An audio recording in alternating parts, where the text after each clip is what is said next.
सोनम रघुवंशी का केस ऐसा है कि 2 दिन से घर घर में इस केस की बात हो रही है। कुछ लोग तो यहां तक कह रहे हैं कि क्या अब लोग हनीमून पर जाना छोड़ दें क्या? बॉस, ये कोई एक सिंपल मर्डर केस नहीं है। इसने रिश्तों में जो विश्वास होता है उस विश्वास का मर्डर किया, ये ऐसी खबर है। देश का हर परिवार शॉक्ड है बॉस।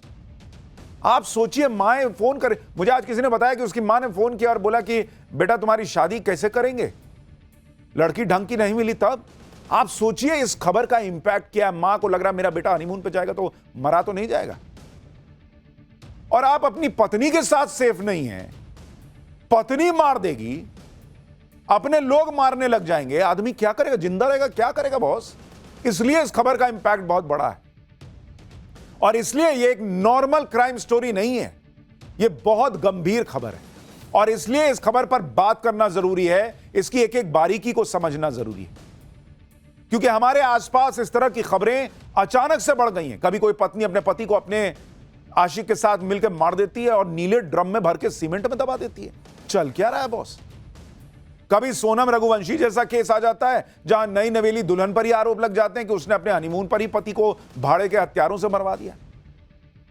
कहीं पत्नी ने इतना प्रताड़ित किया कि बेंगलुरु में एक लड़के ने सुसाइड कर लिया। चल क्या रहा है भाई? पति सेफ नहीं है क्या इस देश में? रिश्ते सेफ नहीं रह गए हैं क्या? सोनम रघुवंशी पर जो आरोप लगे हैं उसने पूरे देश को दंग करके छोड़ दिया है कि क्या कोई इस तरह का कांड भी कर सकता है।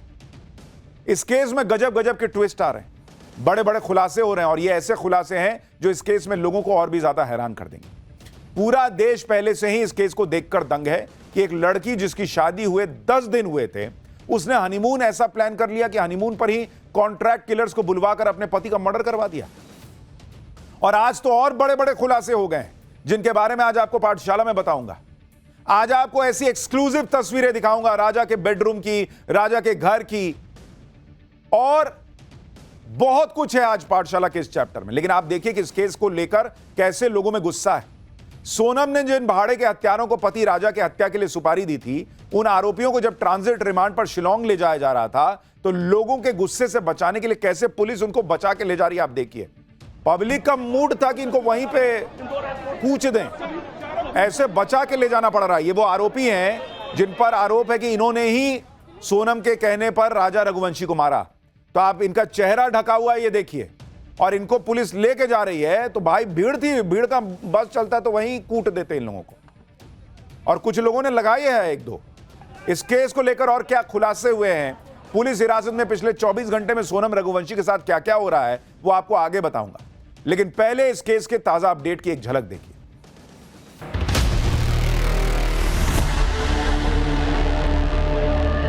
देखिए, राज बेकसूर होता कभी तो जिंदा सोनम की बात नहीं करता।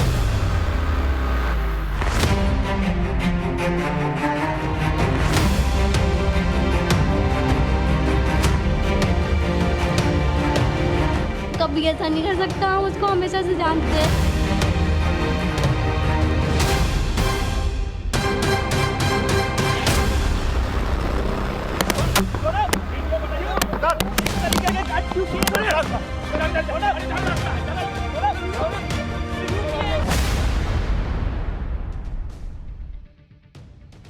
सोनम रघुवंशी केस में जैसे जैसे नए नए खुलासे हो रहे हैं वैसे वैसे लोग कह रहे हैं कि इस लड़की ने क्या क्या कांड कर डाले। आज सोनम को लेकर जो खुलासा हुआ वो तो रोंगटे खड़े कर देने वाला है। पुलिस सूत्रों के मुताबिक 23 मई को फोटोशूट का बहाना करके राजा को सोनम पहाड़ी कोरसा इलाके में लेकर गई थी। यहां प्लान के मुताबिक तीनों सुपारी किलर्स राजा और सोनम से मिले, जिसके बाद सुपारी किलर्स भी सोनम और राजा के साथ पहाड़ी पर पहुंचे। इस दौरान पहाड़ पर चढ़ते चढ़ते आरोपी थक गए तो उन्होंने राजा की हत्या करने से मना कर दिया, कहा जा रहा है। इसके बाद सोनम ने इन जो किलर्स थे इन्हें 20 लाख रुपए का ऑफर दिया, कहा जा रहा है, और कहा कि मारना तो पड़ेगा ही, मारोगे कैसे नहीं, 20 लाख रुपया दूंगी। इसके बाद सोनम ने राजा के पर्स से निकालकर 15,000 रुपए हत्यारों को दे दिए। आप सोचिए क्या ही महिला है ये, जो आरोप लग रहे हैं इस पर कि मतलब किलर कह रहा है कि मैं नहीं और चढ़ पाऊंगा, मैं नहीं मार पाऊंगा, तो कह रही 20 लाख रुपया और दूंगी, मारोगे कैसे नहीं तुम। और फिर उसी आदमी अपने पति के पर्स से पैसा निकाल के 15,000 दे रही है हत्यारों को कि मारो इसको। इस दौरान जैसे ही सुनसान जगह पड़ी, सोनम ने कातिलों को ऑर्डर दिया और कहा कि मार दो इसे। इसके बाद एक सुपारी किलर ने राजा के सिर पर पीछे से वार कर दिया, लेकिन राजा उससे भिड़ गया। तभी राजा के सिर के आगे एक और वार किया गया और राजा लहूलुहान होकर जमीन पर गिर गया। इसके बाद जब कातिल उसे खाई में फेंकने लगे तो सोनम ने इसमें भी हत्यारों की मदद की, कहा जा रहा है। पुलिस सूत्रों के मुताबिक जिस वक्त राजा को खाई में फेंका गया उस वक्त वो जिंदा था। आप सोचिए बॉस, आपने ऐसी कहानी फिल्मों में सुनी होगी कि भाई इस तरीके से किसी को मार दिया बॉयफ्रेंड के साथ मिलके या प्लान करके। लोग शॉक्ड हैं कि क्या ही कैरेक्टर है ये सोनम, जो आरोप लग रहे हैं उसको सुन के, कि मतलब जो कातिल है वो पीछे हट जा रहा है लेकिन करिए नहीं मारना होगा, और फिर लाश उसको नीचे फेंकने में, राजा को खाई में फेंकने में मदद कर रही है। कैसा मजबूत कलेजा होगा। ये बताने के लिए कलेजा नहीं था कि मेरा अफेयर चल रहा है जो आरोप लग रहा है, मारने के लिए कलेजा था। और इसलिए मैं ये कह रहा हूं कि ये खबर देखना हर घर घर के लिए बहुत जरूरी है बॉस, कि आपके घर में चल क्या रहा है, आपकी बेटी आपका बेटा, उनके बीच क्या चल रहा है, उनके अंदर क्या पक रहा है, ये समझना बड़ा जरूरी है बॉस। पति को खाई में फेंक दिया, बताइए। और बताइए राजा पे क्या बीती होगी। इतना खुश था, उसने देखा होगा अपने आंखों के सामने कि जिस लड़की के लिए, और अभी आपको राजा का कमरा दिखाऊंगा तो आपको और एकदम दिल रोने लगेगा कि वो लड़का कितना प्यार करता था इस लड़की से, और उसने जब देखा होगा मरते मरते कि मुझे नीचे फेंक रही है लड़की, बाप रे बाप क्या बीती होगी उसमें। पति को खाई में फेंकने के बाद सोनम ने राजा के फोन से उसके सोशल मीडिया अकाउंट पे पोस्ट करके लिखा कि 7 जन्मों का साथ है। सोचिए जिस पति के साथ 7 जन्मों का साथ निभाने की कस्में खाई थी, उस पति को लहूलुहान करके खाई में जिंदा फेंक दिया, जिसके कई दिनों बाद राजा की सड़ी गली हालत में लाश मिली। और दिमाग देखिए कि उससे उसी के मोबाइल से पोस्ट कर रही है कि 7 जन्मों का साथ है, ताकि किसी को शक ना हो कि पत्नी ऐसा कर सकती है। शिलोंग में राजा रघुवंशी की body Wei Sawdong waterfall के पास मिली थी। शिलोंग में टाइम्स नाउ नवभारत की टीम भी मौजूद है। टाइम्स नाउ नवभारत की टीम उस इलाके में पहुंची जिस इलाके में सोनम राजा रघुवंशी को लेकर गई थी। ये वो इलाका है, देखिए बॉस, ये वो जगह है जहां बहुत कम टूरिस्ट आते हैं। यहां स्थानीय गांव के विवाद के चलते टूरिस्ट लिमिटेड आते हैं। हमारी टीम इस इलाके में पहुंची और वहां ज्यादातर इलाका सुनसान था। सुनसान जंगलों वाले इस इलाके से हमारे सहयोगी गौरव और पूजा की रिपोर्ट आपको दिखाता हूं, जो आपको बताएगी, आपको यह अंदाजा करने में मदद देगी कि उस वक्त राजा रघुवंशी के साथ क्या हुआ होगा। देखिए एक्सक्लूसिव रिपोर्ट। तो कुल मिलाकर इसी तरीके से राजा रघुवंशी इन वादियों को निहार रहा था और वो उम्मीद लगाए बैठा था कि आने वाला उसका वैवाहिक जीवन कैसे होगा, कैसे वो अपने जीवन को आगे बढ़ाएगा। जितने सोशल मीडिया पर वीडियो उसके परिवार के साथ है, उसकी खुशी शायद आसमान पर है कि वो सोनम रघुवंशी से शादी कर रहा है। लेकिन उसको नहीं पता था कि सोनम रघुवंशी वो एक दुल्हन जिसके मन में एक कातिलाना साजिश चल रही है, वो इन्हीं वादियों में हमला करवाकर सुपारी किलर से उसकी लाश को यहाँ पर इस तरीके से लावारिस फेंक कर अपने ही विधवा होने का प्लान रख देगी। राजा के कत्ल में कौन सा हथियार इस्तेमाल हुआ, वो हथियार कहां से मंगवाया गया, इसका भी खुलासा हो गया। सूत्रों के मुताबिक राजा की हत्या डाव से की गई, जो एक बड़े चाकू जैसा हथियार होता है, जिसको अभी आप स्क्रीन पर देख रहे हैं। इसको डाव कहते हैं, डाव। इसका इस्तेमाल पूर्वोत्तर के राज्यों में लोग लकड़ी वगैरह काटने के लिए करते हैं, इसलिए वहां यह बहुत आसानी से मिल जाता है। इसे ऑनलाइन भी आप मंगवा सकते हैं। राजा की हत्या के लिए भी इसी डाव का इस्तेमाल किया गया कहा जा रहा है, और इसको भी ऑनलाइन ही मंगवाया गया था। बताया जा रहा है कि डाव से ही हत्या इसलिए की गई ताकि यह लगे कि राजा की हत्या स्थानीय बदमाशों ने जेवर लूटने के लिए की, क्योंकि भाई फॉरेंसिक जांच होगी, पोस्टमार्टम होगा, तो उसमें जब जांचा जाएगा कि भाई किस तरह का जख्म है, तो भाई डॉक्टर बताएगा कि ये तो डाव का लग रहा है, किसी धारदार बड़े हथियार से हुआ है। अच्छा, ये तो डाव हो सकता है, तो डाव कौन यूज करेगा? तो लोकली आदमी ना यूज करेगा। कोई यहां से जाके मारने वाला डाव लेके जाएगा ऐसा तो कोई सोचेगा नहीं। प्लानिंग देख रहे हैं बॉस, दिमाग देख रहे हैं, कितना मतलब नॉर्मल लोग हैं लेकिन एकदम क्रिमिनल से भी 4 कदम आगे जाके सोच रहे हैं। लेकिन यहां भी उसकी प्लानिंग फेल हो गई, क्योंकि सोनम और हत्यारों ने जो डाव ऑनलाइन मंगवाया उसकी बनावट शिलोंग में आमतौर पर इस्तेमाल होने वाले डाव से अलग थी। इस पर एक रिपोर्ट देखिए, आपको समझ में आएगा कि इन लोगों ने बहुत शातिर काम तो किया, लेकिन कैसे एक गलती कर दी। इंदौर के ट्रांसपोर्ट कारोबारी राजा रघुवंशी की लाश जिस वसई डोंग इलाके में मिली, उसके पास से ये हथियार मिला। ये देसी हथियार जिसको मेघालय के इलाके में डॉब बोलते हैं। ये एक तरह की कुल्हाड़ी है और जब पुलिस ने डेड बॉडी को वहां से अपने कब्जे में लिया तो ये हथियार मिला। और ये हथियार मेघालय में भी इस्तेमाल होता है, लेकिन उसकी जो बनावट थी वो दरअसल मेघालय की नहीं थी, वो गुवाहाटी की थी। ऐसे में पुलिस को शक हुआ कि अगर लूटपाट के हिसाब से घटना हुई है तो वहां पर हत्यारों ने मेघालय के हथियार इस्तेमाल किए होते, लेकिन वहां पर तो ये गुवाहाटी की बनी हुई डॉब इस्तेमाल हुई थी। इसकी बनावट लोकल मेड नहीं थी, क्योंकि सोनम रघुवंशी की कोशिश ये थी कि इस पूरे हत्याकांड को लूट की वारदात की तरह दिखाई जाए, लेकिन जहां से ये बरामद हुआ ये दरअसल मेघालय का स्थानीय हथियार उस तरीके से प्रतीत नहीं हो रहा था, क्योंकि उसके बनावट में फर्क था। राजा की हत्या के बाद सोनम 17 दिनों तक गायब रही और फिर अचानक शिलोंग से 1200 किलोमीटर दूर गाजीपुर में मिली। तो आखिर इतने वक्त तक सोनम कहां थी?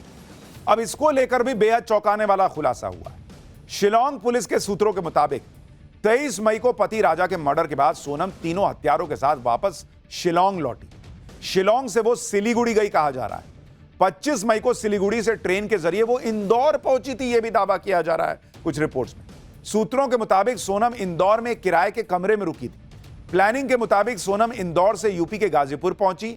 शिलोंग पुलिस के मुताबिक राज ने ही सोनम को एक ड्राइवर के जरिए वाराणसी में ड्रॉप किया था, जहां से वो गाजीपुर तक पहुंची। सूत्रों के मुताबिक सोनम सरेंडर के लिए गाजीपुर नहीं गई थी, बल्कि वो नेपाल भागने के लिए निकली थी। लेकिन बॉयफ्रेंड राज कुशवाहा के पकड़े जाने के बाद वो टूट गई। उसे लगा कि वो भी अब बच नहीं सकती, इसलिए उसने गाजीपुर में ही पुलिस के सामने सरेंडर कर दिया। सोनम और राज कुशवाहा ने राजा की हत्या के बाद बड़ी चालाकी से आगे की प्लानिंग भी की थी, यह भी दावा किया जा रहा है, लेकिन पुलिस ने दोनों की प्लानिंग फेल कर दी। सोनम की गिरफ्तारी के बाद पुलिस ने ऐसी ट्रिक लगाई कि सोनम ने सब कुछ सच सच उगल दिया। दरअसल राजा की हत्या के बाद भी सोनम और राज कुशवाहा के बीच लगातार फोन पर बातचीत हो रही थी। शिलोंग पुलिस ने दोनों की कॉल रिकॉर्ड के आधार पर ही राज कुशवाहा को 8 जून की रात को गिरफ्तार किया।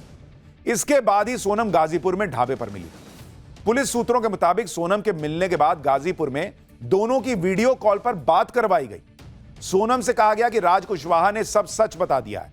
इसके बाद सोनम ने भी पुलिस को सारी सच्चाई बता दी और राजा के कत्ल करने की बात कबूल कर ली, यह भी दावा किया जा रहा है। सोनम ने पुलिस पूछताछ में कबूल किया कि राजा के मर्डर के बाद सोनम और राज लगातार फोन पर टच में थे और आगे की प्लानिंग कर रहे थे। सोनम और राज का प्लान था कि सोनम गाजीपुर में ऐसी हालत में मिलेगी कि उसके साथ लूट हुई है और पति को मार दिया गया है। यही बात सोनम ने ढाबे वाले से कही थी और अब राजा के भाई ने एक बड़ा दावा कर दिया है। उनके मुताबिक राज कुशवाहा यूपी का रहने वाला है। राज ने ही सोनम को गाजीपुर में सरेंडर करने का सुझाव दिया था। गाजीपुर में सोनम राज के घर पर ही रुकी थी। यानी कहा जा रहा है कि पहले प्लान यह था कि सोनम जो है वो फरार हो जाएगी, नेपाल चली जाएगी, लेकिन बाद में जो है जब ये लगने लगा कि और लोग अरेस्ट हो रहे हैं तो राज ने ये सुझाव दिया कि भाई ये गाजीपुर वाला काम करो, और तब तक जब राज अरेस्ट हो गया तो सोनम को भी लगा कि वो पकड़ी जाएगी और उसने ये काम कर दिया। आप सुनिए राजा के भाई को। देखिए, राज बेकसूर होता कभी तो दिन रात सोनम से बात नहीं करता, सोनम दिन रात उससे बात नहीं करती। घंटे घंटे बात कर रही है तो कौन सा बेकसूर काम कर रही है। दूसरी बात, 23 तारीख से लेकर अभी तक मैं अपने करीब 7 तारीख तक में जो है सोनम दिन भर बात करती थी, उससे करती थी। पापा घंटे बात करी है। और हमको जहाँ तक पता है जहाँ सोनम मिली है वो उसी जगह पे राज का घर भी हुई है। उसे घर रुकी हो गया तो वो ये सोनम जो जहाँ रुकी थी, जो राज का घर है, राज का जो घर है प्रॉपर घर उसका उधर ही यूपी में ही है जहाँ पे रुकी थी। हमको यकीन है, हमको दम तो ये भी पुलिस से यही मांगते करते हैं तो वहाँ पे जाके सब जांच की जाए ये रुकी कहाँ थी। इधर पुलिस की जांच में सोनम पर बड़े बड़े खुलासे हो रहे हैं। उधर सोनम खुद को पीड़ित बता रही। रविवार को जब सोनम गाजीपुर के ढाबे पर मिली तो थोड़ी बदहवास से दिख रही थी, लेकिन अब सोनम की जो ताजा तस्वीरें आई हैं उसमें सोनम की बॉडी लैंग्वेज अलग है। जैसे ये वीडियो देखिए, ये पटना के फुलवारी शरीफ थाने का वीडियो है। वीडियो में सोनम का चेहरा ढका हुआ है। पुलिस स्टेशन में सोनम की बॉडी लैंग्वेज काफी डिफेंसिव लग रही। उसने चेहरा नीचे लटकाया हुआ है, किसी से आंख मिलाने से भी बचती नजर आई। थाने में ही सोनम का एक और वीडियो देखिए। इस वीडियो में सोनम थाने के अंदर ही एक डेस्क पर सोती हुई नजर आ रही। पुलिस हिरासत में सोनम के बारे में जो जानकारी मिली है उसके मुताबिक सोनम ज्यादा कुछ खा पी भी नहीं रही है। सोनम किसी से बात भी नहीं कर रही है। सोनम को गाजीपुर से पटना लेकर आए ड्राइवर ने बताया कि वो पूरी रात चुपचाप जागती रही। सोनम ने सिरदर्द की शिकायत की, वो लगातार पानी मांग रही थी। पुलिस की हिरासत में सोनम का एक और वीडियो आया है। यह वीडियो पटना एयरपोर्ट का है। एयरपोर्ट पर सोनम सामान्य तरीके से खड़ी है, उसका चेहरा मास्क से ढका हुआ है। एयरपोर्ट पर उसकी बॉडी लैंग्वेज एकदम सामान्य दिखी। मेघालय पुलिस की टीम सोनम को पटना से कोलकाता और कोलकाता से गुवाहाटी ले जाएगी। गुवाहाटी से फिर आगे उसे शिलोंग ले जाएगा। एयरपोर्ट पर जब सोनम से सवाल किया गया तो वो चुप रही, उसने कुछ नहीं बोला। एक बार देखिए वहां क्या हुआ।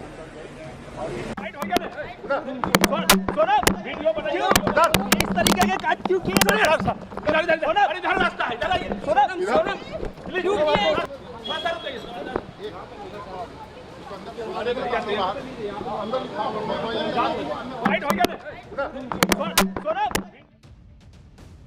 सोनम का जो सच सामने आ रहा है उससे सबसे ज्यादा सदमे में राजा रघुवंशी का परिवार है। इंदौर के रघुवंशी परिवार ने कभी सपने में नहीं सोचा था कि उनकी नई बहू ही उनका बेटा छीन लेगी, घर बर्बाद कर देगी। रघुवंशी परिवार तो सोनम के परिवार में आने से बहुत खुश था।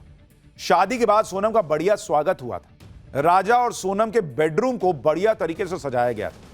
आप ये जो बेडरूम में सजावट देख रहे हैं, ये शादी के दिन की सजावट बताई जा रही है। इंदौर में राजा रघुवंशी के घर से एक एक्सक्लूसिव रिपोर्ट देखी।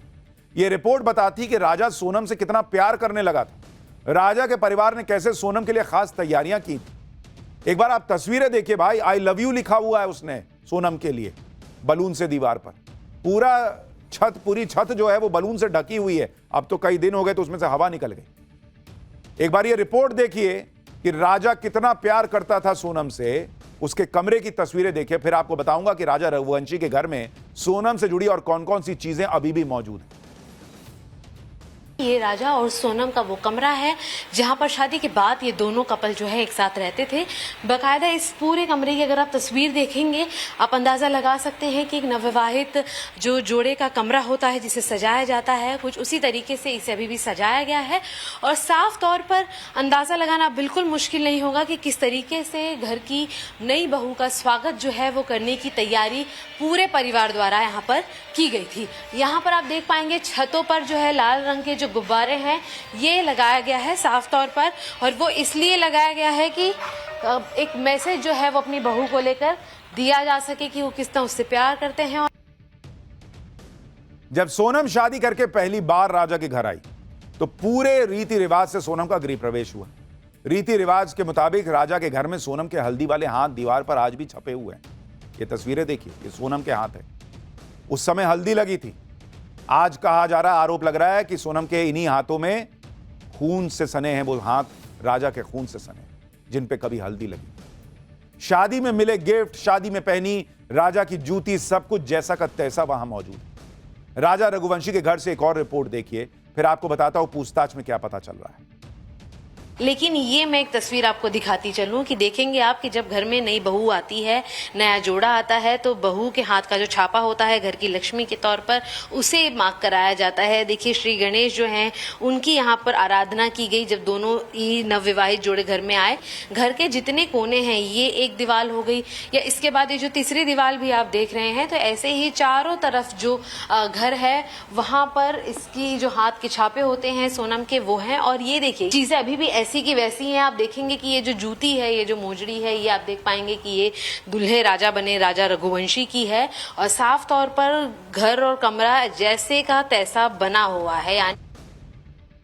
राजा के घर से सोनम के सामान या उसके जुड़ी निशानियों को इसलिए भी नहीं हटाया गया है क्योंकि ये भी इस केस में अहम सबूत हो सकते हैं। शायद इन सबूतों की ही तलाश में आज क्राइम ब्रांच की टीम राजा रघुवंशी के घर गई। क्राइम ब्रांच की टीम ने परिवार से कुछ देर बात की और फिर वहां से निकल गई। राजा के परिवार को तो अंदाजा ही नहीं था कि जिस सोनम से वो अपने बेटे की शादी करवा रहे हैं वो सोनम तो उनके बेटे को ही छीन लेगी। आज राजा के पिता अशोक रघुवंशी सामने आए। उन्होंने राजा और सोनम की शादी को लेकर जो बातें बताई उसका मतलब यही निकलता है कि राजा के परिवार वाले अगले साल शादी करना चाहते थे, लेकिन सोनम के परिवार वाले शादी करने की हड़बड़ी में थे और इसी साल शादी करने के लिए कह रहे। शादी के लिए कुंडली भी राजा के परिवार ने नहीं मिलवाई थी। कुंडली भी सोनम के परिवार ने अपने ही पंडित से मिलवा ली थी। रिश्ता तय करने से लेकर शादी होने तक और 4 दिन सोनम के ससुराल में रहने के बाद तक की भी किसी को कहीं कोई गड़बड़ी नजर नहीं आई। राजा के पिता अशोक रघुवंशी ने इस शादी को लेकर क्या कहा, एक बार वो सुनिए, क्योंकि वही व्यक्ति हैं जिन्होंने सोनम के पिता से मिलकर इस रिश्ते की बातचीत की थी और जिसके बाद शादी हुई। हमने बताया कि हमारा लड़का मांग ली है। उन्होंने बोला हमारी लड़की मांग ली है। अच्छा। वो रघुवंशी पुस्तक में फिर नहीं आके बात चली। ठीक। उसके बाद फिर शादी हमने बोला अगले साल करेंगे, बोले शादी अगले साल शादी नहीं है, इसी अपने को इसमें करना पड़ेगा। किसने कहा था? अब आप क्या चाहते हैं? लड़के वालों ने बोले इसके बाद फिर शादी भी अगले साल होगी, इसके बाद फिर अपन तब तक लेट हो जाएंगे, बात से फिर नहीं आई। फिर राजा को बोला कि फ़ोन लगा के टिकट तो पहले से बुक करा लियो कि घूमने के भाई बच्चे हैं, टिकट बुक करा लेते अपन घूमने चलेंगे। बोला कहाँ? बोला अच्छी जगह चलेंगे अपन। और मेरे से बच्चा मिला भी नहीं है, वो चले गया परिवार, वो उधर से चली गई, उसके घर से राजा को एयरपोर्ट बुला लिया। हाँ। अच्छा, ये कि ज्योतिष ने तो मना किया था कहीं बाहर जाने का कि अभी। हाँ, सवा में तो जाते ही नहीं है। पंडित ने कैसे, मतलब उनकी कुंडली मिलाई, कैसे क्या हुआ? उनके पंडित ने कुंडली मिली, मेरे तो पंडित था नहीं कोई, मेरा पंडित नहीं था। बोला हमने कर लिया और एक ही दोनों कर दे, कहाँ को पैसा खर्च करो, यूँ बोला। अच्छा, दोनों की राजी मर्जी से शादी? हाँ, राजी मर्जी से शादी हुई। अच्छा, सोनम ने भी पसंद किया था राजा? हाँ, राजा ने पसंद किया, लड़के ने पसंद किया।